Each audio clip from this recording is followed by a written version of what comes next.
반갑습니다.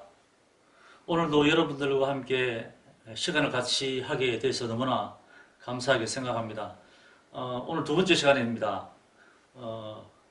지난번 첫 번째 영상 때 올렸던 내용을 잠깐 복습을 하고 오늘 또 얘기를 나누고자 합니다.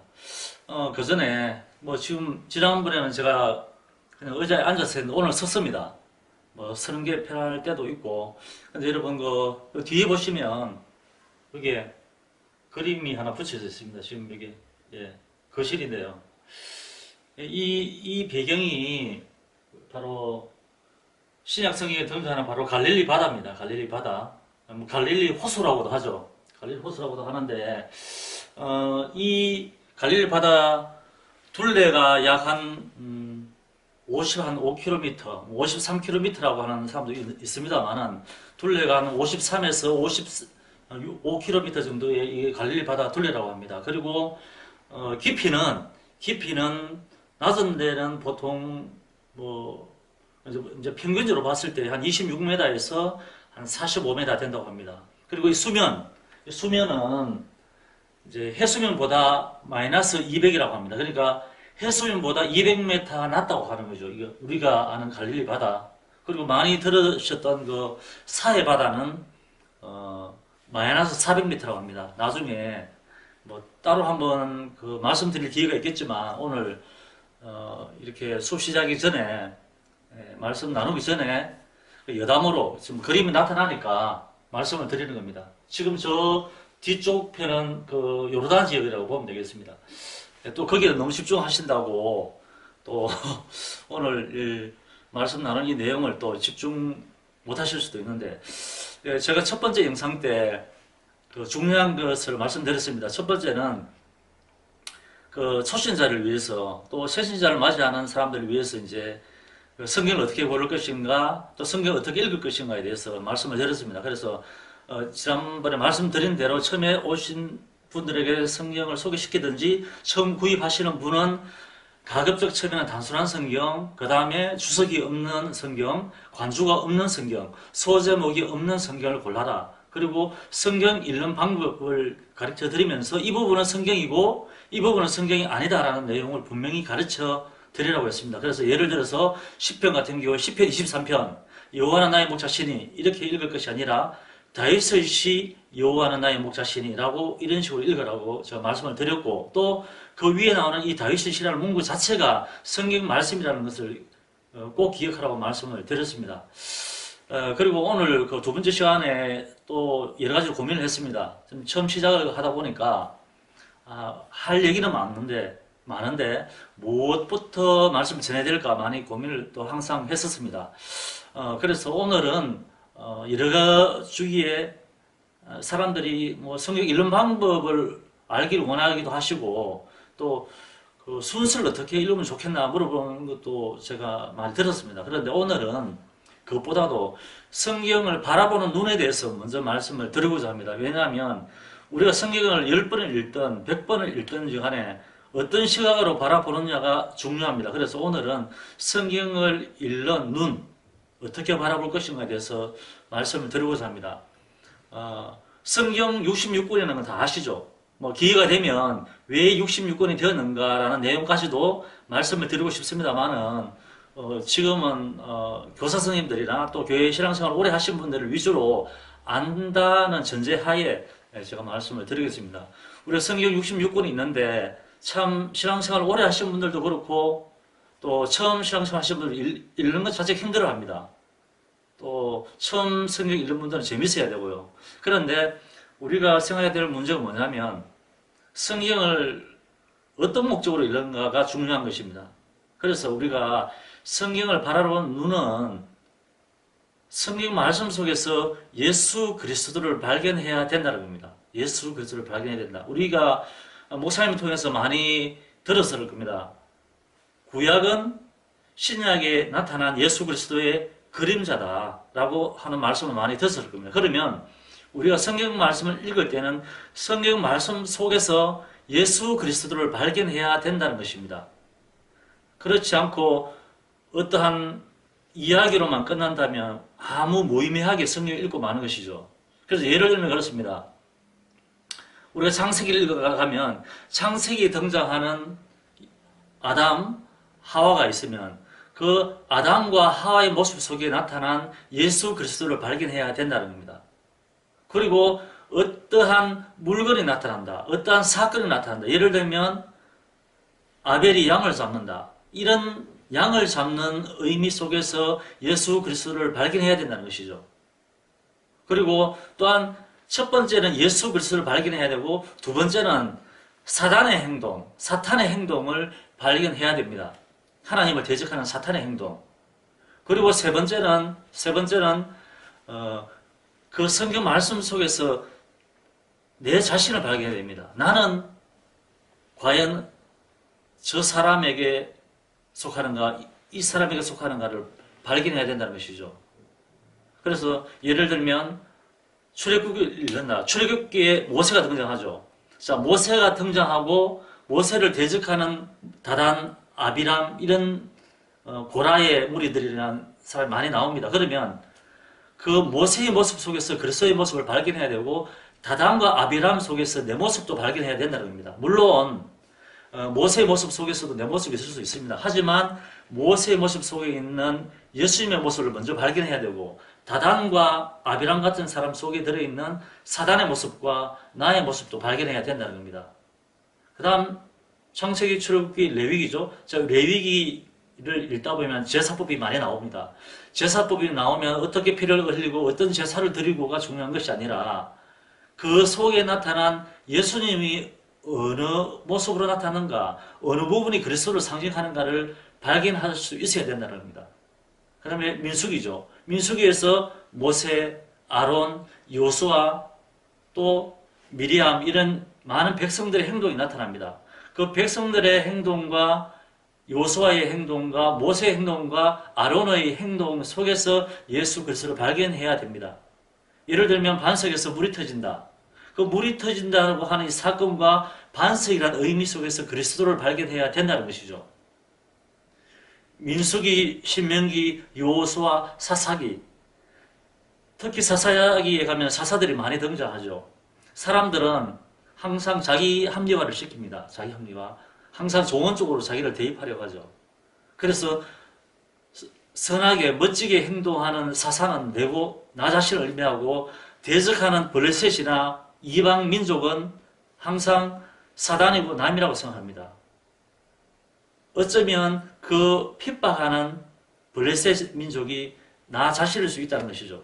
그래서 우리가 이 성경을 읽을 때는 첫 번째, 이 성경 속에 나타나 있는 예수 그리스도의 모습을 발견할 수 있어야 된다는 겁니다. 그렇지 않으면 성경을 10번을 읽든 100번을 읽든 1000번을 읽든 아무 의미가 없습니다.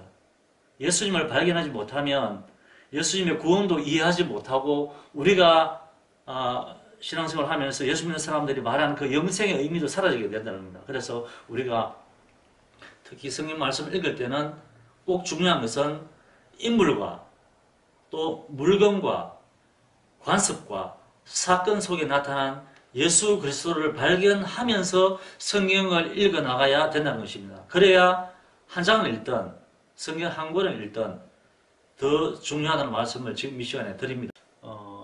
그렇다면 성경을 바라보는 눈은 그리스도를 발견해야 된다.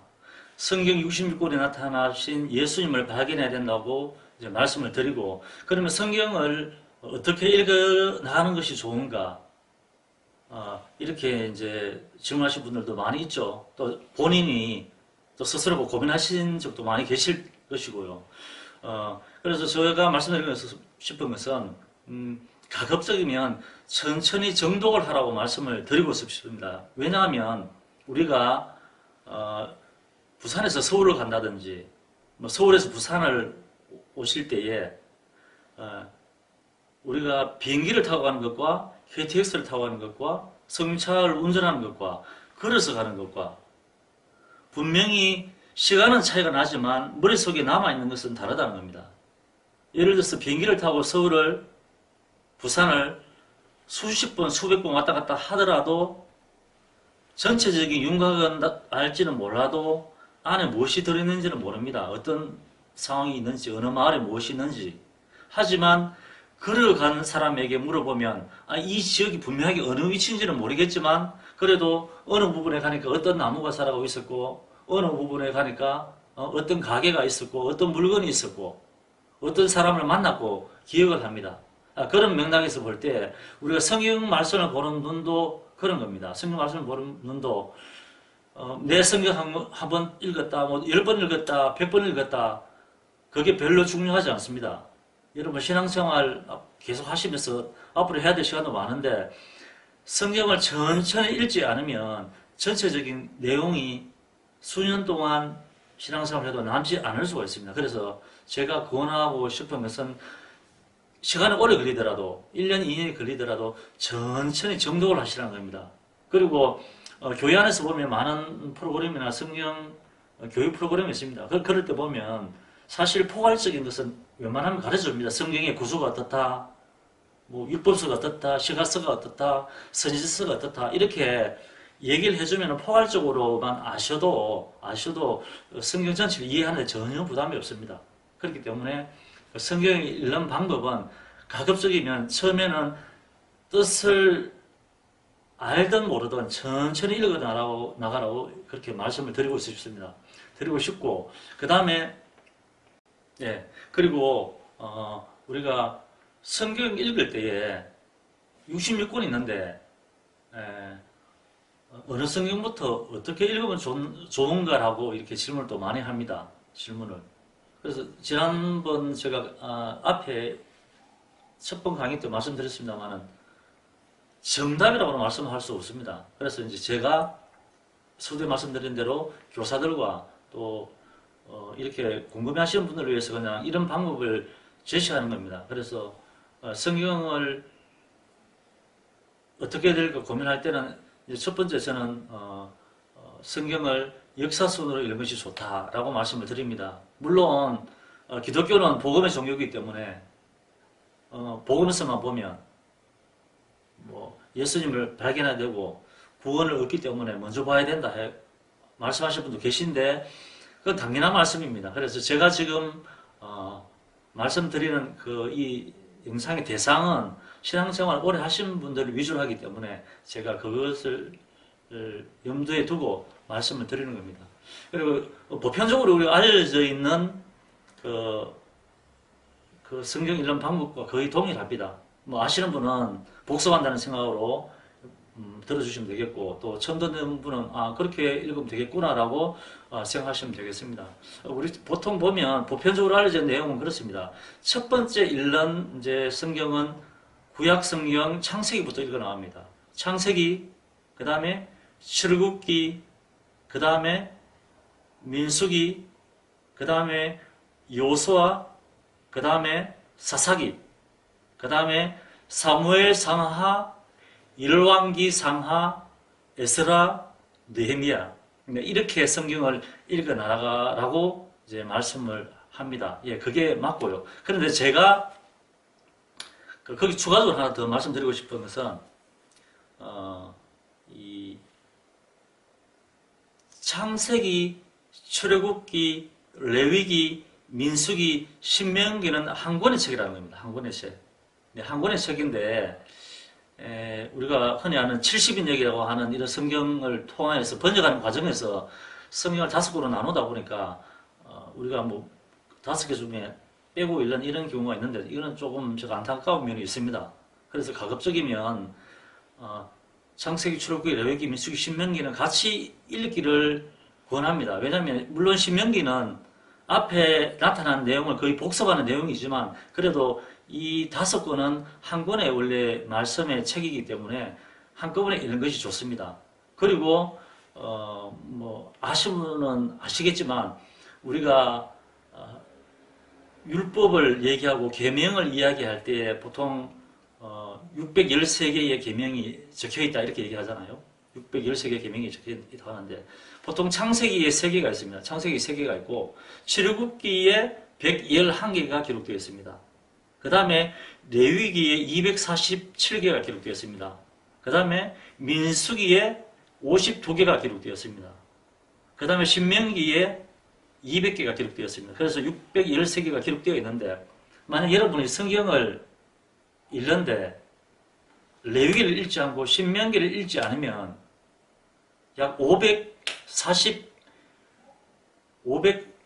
400개, 450개 정도의 율법을 모르고 지나가는 겁니다.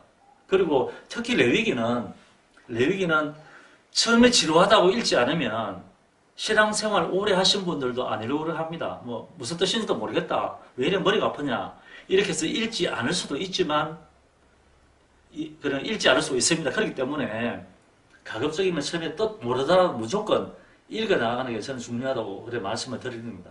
그래서 보편적으로 읽는 방법은 창세기, 출국기, 민수기, 여호수아, 사사기, 사무엘상하, 열왕기 상하, 에스라, 느헤미야 이렇게 읽습니다. 그런데 제가 말씀드리고 싶은 것은 창세기, 출국기, 레위기, 민수기, 신명기, 여호수아, 사사기, 사무엘상하, 열왕기 상하, 에스라, 느헤미야 이렇게 읽으라고 저는 권하고 싶습니다. 그렇게 읽다 보면 읽고 나면 나머지 사건은 이제 대입하면 됩니다. 어느 시대에 누가 있었고 또 어느 시대에 어떤 사건이 있었고 하는 것은 그때그때 참고로 읽으면 되기 때문에 먼저 그 성경을 그런 방법으로 성경을 저는 읽는 것이 좋다고 그렇게 말씀을 드립니다. 그리고 마태복음, 마가복음, 누가복음, 요한복음, 사도행전, 요한계시록 이렇게 이 순서로 읽으라고 말씀을 드리고 싶습니다. 예, 오늘 처음에는 좀 간단하게 말씀을 드리고 끝내려고 했는데 뭐 얘기를 하다 보니까 성경 말씀이 그렇잖아요. 계속 꼬리꼬리를 무는 게 바로 성경 말씀이고 또 워낙 포괄적이다 보니까 말씀을 이렇게 드리다 보니까 이렇게 얘기가 길어졌습니다. 처음 시작하는 단계이다 보니까 영상도 사실 몇 개 없고 뭐 지금 보시는 분은 오셔서 뭐 영상도 별로 몇 개 없고 뭐 볼 것 없네 라고 하실 수가 있습니다. 처음 시작하니까 당연히 없습니다. 그런데 만약 1년 뒤에 오늘부터 1년 뒤에 이 영상을 보시는 분은 또 바이블 카로도라고 하는 이 영상을 보시는 분은 아니 무슨 영상이 이렇게 많아서 도대체 무엇부터 봐야 되는가 고민할 겁니다. 그런 분은 처음부터 보라고 권해드리고 싶습니다. 물론 중간부터 다양한 주제로 나올 겁니다. 그런데 가급적 처음부터 보시는 게 이제 좀 도움이 된다 그렇게 말씀을 드립니다. 그래서 저는 많이 부족합니다. 많이 부족하고 평상시에 제가 교사를 하면서 또 가정에서 가정예배도 드리면서 또 설 예배, 구역 예배를 드리면서 나눴던 얘기를 생각나는 대로 말씀을 드리다 보니까 두서가 없습니다. 어디 뭐 제가 적어놓은 원고도 없고요. 그냥 생각나는 대로 오늘 이 말씀을 전하면 좋겠다는 말씀으로 하다 보니까 또 뭐 정상적인 영상 편집도 아니고 그래서 조금 부족한 부분이 많습니다. 그렇지만 우리가 하루하루 많은 시간 속에서 잠깐 하나님의 말씀을 생각해 본다는 그런 의미로서 편하게 이렇게 봐주시면 감사하겠다는 말씀을 드립니다. 그래서 다음 시간에도 또 다른 주제로 여러분에게 다가오도록 하겠습니다. 감사합니다.